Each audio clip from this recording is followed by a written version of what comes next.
Hello guys! Good day! Ang ulam for today is pansit.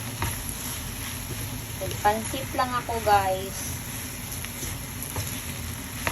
Kasi tagal ko na din nakakain ng pansit.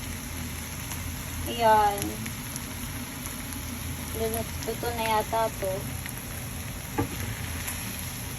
Ayan. So yung nilagay ko dito is chicken plus liver. Chicken liver. Then yung men nito, yung noodles is dito sa Japan na noodles. Fresh noodles siya. Hindi siya yung canton. So yan guys. Luto na yan. Kakain na, tsaka luluto na naman ng iba. So yun lang guys. Maraming salamat sa laging pagsuporta. Kahit hindi naman tayo na monetize pero support pa rin kayo.